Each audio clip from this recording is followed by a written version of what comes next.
Trabajo como técnico de mantenimiento eléctrico en una empresa de distribución en Medellín. Llevo 12 años haciendo el mismo recorrido, salgo del depósito en la avenida Guayabal, reviso instalaciones en distintos puntos de la ciudad y vuelvo a casa por la noche. Conozco bien las calles, los atajos, los trancones. Conozco también esa sensación de manejar solo cuando la ciudad se vacía y la lluvia convierte todo en algo distinto. Esa noche del jueves fue hace como 3 meses. Lo recuerdo con esa clase de claridad que no se elige, la que queda pegada aunque uno preferiría olvidar. Había terminado tarde una revisión de tableros en una bodega del sector de Itaguí.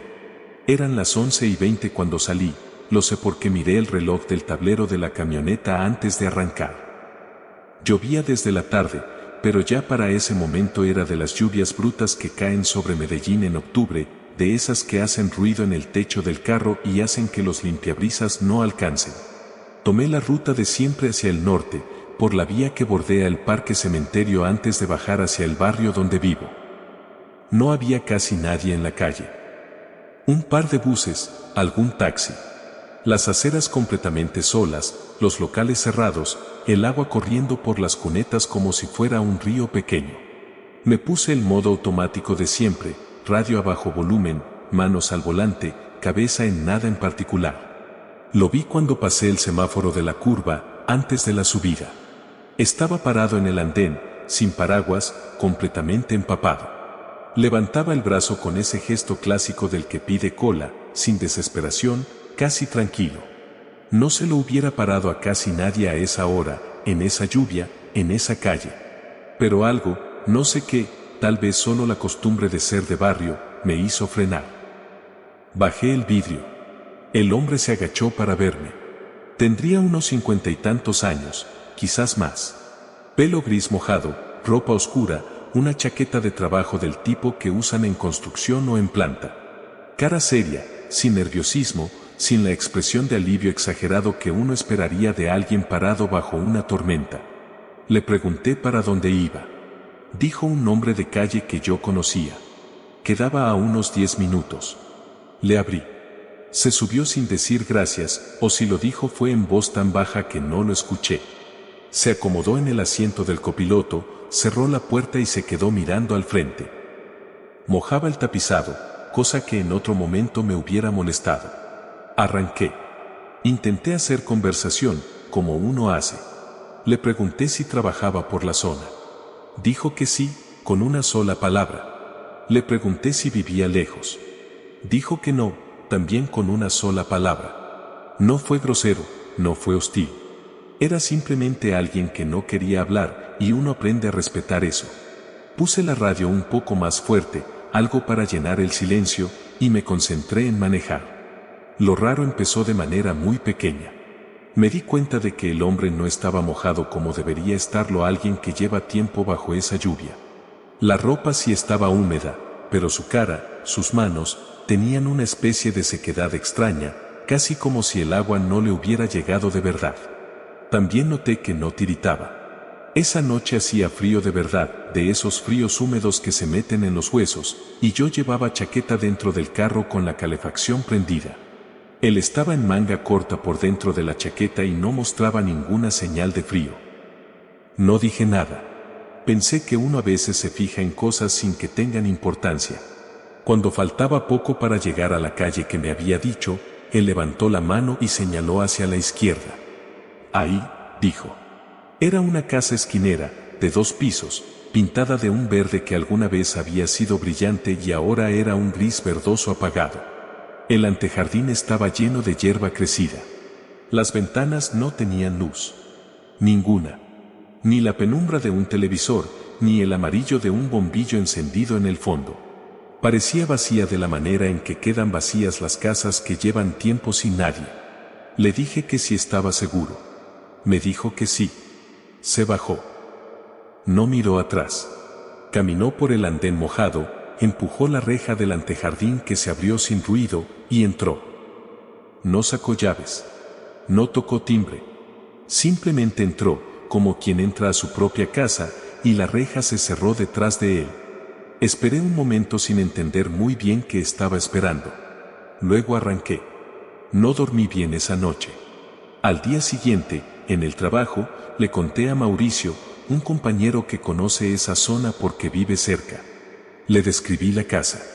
Se quedó callado un momento y me preguntó si estaba seguro de la dirección. Le describí mejor, la esquina, el color, el antejardín con la hierba alta. Me dijo que esa casa llevaba cerrada más de 5 años. Que la dueña había muerto y los herederos nunca se pusieron de acuerdo. Que los vecinos habían tenido problemas con indigentes que se metían, hasta que pusieron una cadena nueva en la reja. Que él mismo había pasado por ahí hacía como 2 semanas y seguía igual, sola.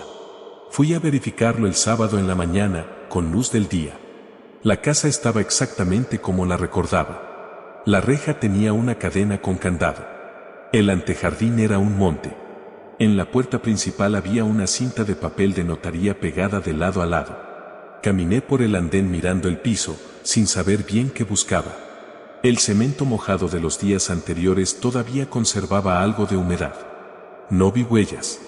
Nada que indicara que alguien hubiera caminado ahí recientemente, aunque sé que eso tampoco prueba mucho.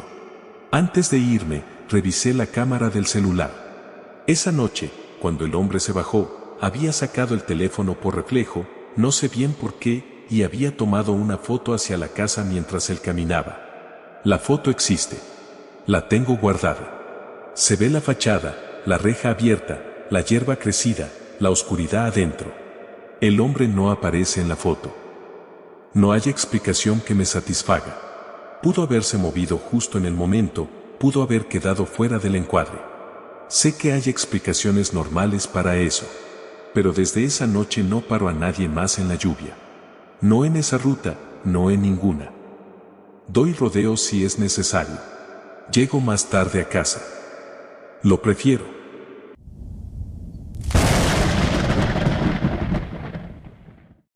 Llevo 7 años haciendo vigilancia nocturna. No es el trabajo que uno sueña de chico, pero es trabajo fijo, con seguro, con prestaciones, y eso en Lima vale bastante. He cuidado condominios, un colegio privado en Miraflores, 2 supermercados. Desde hace año y medio estoy asignado a una bodega industrial en el Parque Industrial de Ate, de esas que almacenan repuestos de maquinaria pesada. Turno de 8 de la noche a 6 de la mañana, de lunes a sábado. Uno se acostumbra a la soledad del turno nocturno. Al principio cuesta, pero después el cuerpo encuentra su ritmo. Aprendes cuáles ruidos son normales y cuáles no. Aprendes que los edificios tienen sus propios sonidos, el metal que se dilata con el calor del día y se contrae en la noche, las palomas en el techo, el zumbido constante de los fluorescentes del pasillo interior. Después de meses en un mismo puesto, conoces esos sonidos como si fueran parte de tu respiración. Por eso sé con certeza que lo que escuché esa noche no era normal. Fue en abril, en plena temporada de lluvias en Lima, que no es lluvia como en la sierra sino esa garúa pesada y constante que se convierte en tormenta cerrada cada tanto. Esa noche llovía de verdad, de las pocas veces que Lima lluvia con fuerza. Había empezado desde las 7 y para las 11 ya repicaba duro en el techo de calamina de la caseta. Yo estaba con el registro de rondas al día, el termo de café a medias, y una novela de bolsillo que compro en los puestos del centro. Todo normal. La caseta está ubicada frente al portón principal, a unos 8 metros. Es un portón de metal corredizo, grande, del tipo que abren los camiones de carga. Durante el día entra y sale gente. En la noche no entra nadie. El protocolo es claro, cualquier ingreso fuera del horario tiene que estar autorizado por el supervisor de turno, con llamada confirmada al celular del vigilante. Nunca había tenido una situación rara en todo ese tiempo. Los golpes empezaron a las 12:15. 3 golpes secos, espaciados, como de puño cerrado contra el metal. No era el viento, que ya lo conocía. No era una rama. Eran golpes intencionales, del tipo que hace a alguien que quiere que le abran. Me puse el impermeable, agarré la linterna y salí. La lluvia era fuerte pero no imposible. Iluminé el portón por la mirilla lateral, luego rodé el panel pequeño de acceso peatonal y asomé la cabeza hacia afuera. La calle estaba vacía. No había nadie en los 2 sentidos que alcanzaba a ver. Ningún carro estacionado cerca, ninguna figura alejándose. Solo el agua cayendo sobre el asfalto y el ruido del aguacero contra los techos de las bodegas vecinas. Volví adentro, anoté el incidente en la bitácora con hora y descripción y llamé al supervisor. Me atendió adormilado, me dijo que probablemente era algún borracho o alguien buscando refugio de la lluvia. Me dijo que si se repetía lo volviera a llamar. Corté, me serví lo que quedaba del café y me senté de nuevo. 20 minutos después, los golpes otra vez. Esta vez más, y más rápido. Volví a salir. Volví a encontrar nada. Eso ya me puso nervioso de verdad. No con el miedo de película, sino con ese nerviosismo concreto de no entender lo que está pasando. Revisé el perímetro lateral de la bodega, que tiene una reja secundaria más angosta. También estaba cerrada, con el candado intacto. No había señales de que alguien hubiera intentado forzarla. Cuando entré a la caseta, la radio estaba encendida. Y ahí está el punto que no sé cómo explicar. Yo tengo una radio de comunicaciones marca Kenwood, de las que usan en vigilancia, canal fijo para coordinación interna con la empresa. En toda la noche esa radio no había sonado nada porque no había nada que reportar. Pero cuando entré, estaba emitiendo un sonido raro, como estática mezclada con algo más. Me acerqué. La estática tenía una textura extraña, casi rítmica, como si hubiera una voz muy distorsionada debajo del ruido. La escuché durante unos 10 segundos sin entender nada. Luego, en medio de la distorsión, salió algo que sonaba exactamente como mi nombre. No un nombre genérico. Mi nombre, Renato. No lo dijo una vez. Lo dijo 2 veces, con una pausa en el medio, como si fuera una pregunta. Como cuando alguien te llama y no estás seguro de que lo estás oyendo. Solté la radio sin querer. Me quedé parado en el centro de la caseta sin moverme durante un momento que no supe medir. Luego la recogí. La estática había vuelto a ser solo estática. Cambié al canal de emergencia de la empresa, llamé al supervisor otra vez. Le dije exactamente lo que había pasado. Hubo un silencio del otro lado. Me dijo que el canal que yo usaba era de uso exclusivo interno, cifrado, y que ningún equipo externo podía emitir en él sin los códigos del sistema. Me dijo que probablemente era interferencia, que a veces con la lluvia pasan cosas raras con las frecuencias. Me dijo que lo reportara por escrito al día siguiente. Lo reporté. El técnico de la empresa revisó la radio la semana siguiente y no encontró nada fuera de lo normal. El equipo estaba bien calibrado, sin interferencias registradas en el log interno del dispositivo. Cuando le pregunté si el log mostraba actividad en esa hora, revisó y me dijo que sí, que había una emisión recibida de 42 segundos en el canal, pero que el origen no estaba identificado en el sistema. 42 segundos. Yo la escuché no más de 20. Lo que sea que emitió esa señal lo hizo antes de que yo entrara a la caseta. No sé qué fue. No tengo una explicación que me cierre del todo. He pensado en interferencia, en algún equipo vecino mal sintonizado, en que yo estaba cansado y escuché lo que no era. Pero el log existe. La emisión existió. Pedí cambio de puesto 2 semanas después. Me asignaron a un edificio de oficinas en San Isidro, turno diurno. Gano un poco menos, pero duermo mejor. La radio Kenwood se quedó en la bodega de Ate. No pregunté si le pasó algo igual al compañero que me reemplazó. Preferí no saber.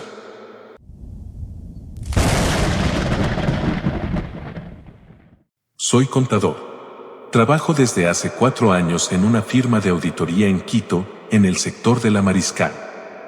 Vivo solo desde que terminé con Andrea, hace ya casi 2 años. Tengo un apartamento en el 4º piso de un edificio de 6 en el barrio de La Floresta, uno de esos edificios de los años 80 con paredes gruesas, ascensor lento y pasillos con piso de mármol blanco que resuena con cualquier cosa. Eso es importante para lo que voy a contar, porque en ese pasillo se escucha todo. Fue en noviembre del año pasado. Quito en noviembre es lluvioso de por sí, pero esa semana había sido particularmente brutal. Llovía desde el mediodía todos los días, y por las noches la lluvia se ponía pesada, de esa que suena como si alguien vaciara baldes contra los vidrios. Yo estaba acostumbrado. El sonido de la lluvia contra las ventanas del cuarto me quedó asociado con trabajar tarde, con tazas de agua de manzanilla y con hojas de cálculo abiertas hasta las 11. Esa noche era martes. Había tenido un día largo, cierre de mes, revisión de balances. Me había servido algo de comer alrededor de las 9, había puesto una serie en el computador sin prestarle mucha atención y para las 11 ya estaba listo para dormir. Antes de acostarme fui al baño, apagué las luces de la cocina y revisé que la puerta estuviera con el seguro puesto, como siempre.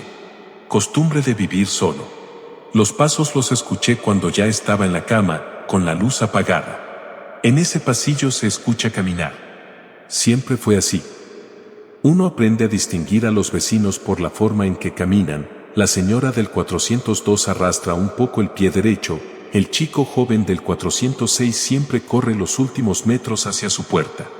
Son sonidos cotidianos, de fondo, que el cerebro aprende a filtrar. Pero estos pasos eran diferentes porque eran lentos. Demasiado lentos. Y se detuvieron. Me quedé quieto escuchando. La lluvia seguía golpeando fuerte. Traté de calcular dónde se habían detenido los pasos. Por el ángulo del sonido, parecía justo frente a mi puerta, o muy cerca. Esperé un minuto. Tal vez más. No se reanudaron. Me levanté. No encendí la luz del cuarto para no telegrafiar que estaba despierto, aunque en ese momento no hubiera sabido explicar bien por qué pensé en eso. Caminé hasta la puerta de entrada en la oscuridad, que conozco de memoria, y me incliné hacia la mirilla. Había alguien en el pasillo. Era una figura de pie, de espaldas a mi puerta o casi, difícil de precisar con el ángulo de la mirilla. No pude ver bien la cara. La figura era alta, con ropa oscura, y estaba completamente quieta. No miraba el celular, no buscaba llaves, no hacía nada. Solo estaba parada ahí. Esperé a que se moviera. No se movió. Pensé en las explicaciones razonables. Alguien esperando el ascensor, aunque el ascensor está al otro extremo del pasillo. Alguien que se había equivocado de piso. Alguien que estaba mal del estómago y había salido a buscar señal para llamar, que en los pisos intermedios del edificio a veces se pierde. Pero ninguna de esas explicaciones explicaba la quietud. Era una quietud que no se ve en la gente normal, de pie en un pasillo ajeno, a esa hora, bajo ese ruido de lluvia. Tuve un momento de duda. Luego hice lo que probablemente no debería haber hecho, quité el seguro y abrí la puerta. El pasillo estaba vacío. Miré en los dos sentidos. Las luces del corredor, que son de sensor de movimiento, estaban encendidas, lo que significaba que algo las había activado hace poco. Pero no había nadie. La puerta del 402 cerrada, la del 404 cerrada, la del 406 cerrada. El ascensor con la flecha apagada, sin movimiento. La puerta de la escalera al fondo, cerrada. Salí un paso al pasillo y miré hacia abajo por el hueco de la escalera. Nada. Ningún sonido de pasos bajando, ninguna puerta cerrándose. Volví a entrar y puse el seguro 2 veces. No dormí bien esa noche. Al día siguiente en la oficina le conté a Sebastián, un compañero con quien tomó el café de las 10, de esos que uno sabe que no se va a burlar. Me escuchó, me dijo que probablemente era alguien del edificio que había salido a hacer una llamada y había bajado por la escalera antes de que yo abriera. Era la explicación más lógica. La repetí mentalmente varias veces durante el día. Pero esa tarde, al volver, hablé con el portero. Le pregunté si había habido algún visitante nocturno, alguien que hubiera entrado entre las 11 y medianoche. Revisó el cuaderno de registro. No había ninguna entrada anotada después de las 10:15, que era cuando había llegado el repartidor de comida del 501. Le pregunté si el sistema de cámara del pasillo del cuarto piso estaba funcionando. Me dijo que sí, que llevaba funcionando desde que lo instalaron hace 2 años. Le pedí que me mostrara la grabación de esa noche. Me la mostró en la pantalla pequeña de la recepción. La imagen era en blanco y negro, granulada, del tipo que no sirve para identificar a nadie con certeza pero sí muestra si hay alguien. Vi el pasillo vacío, la lluvia que se adivinaba por el movimiento en la pequeña ventana del fondo, las luces encendidas del sensor. Las luces se mantuvieron encendidas durante varios minutos, lo que significa que algo las mantuvo activas, porque el sensor se apaga solo si no detecta movimiento en 90 segundos. Pero en la grabación no había nadie. El portero dijo que a veces el sensor se quedaba pegado, que no era la primera vez. Puede ser. No tengo razones para dudar de él. Pero yo vi a alguien por la mirilla. Lo vi quieto, de pie, frente a mi puerta, durante al menos 2 o 3 minutos. Y en la grabación del pasillo durante ese mismo intervalo no hay ninguna figura. Solo el corredor vacío y las luces encendidas sin motivo aparente. No encontré una explicación que cierre esas dos cosas al mismo tiempo. Desde esa noche puse una cadena adicional en la puerta, de las que se enganchan por dentro. Y no vuelvo a abrir si escucho pasos que se detienen afuera. La próxima vez me quedo del lado de adentro, mirando por la mirilla hasta que lo que sea que esté ahí decida irse solo.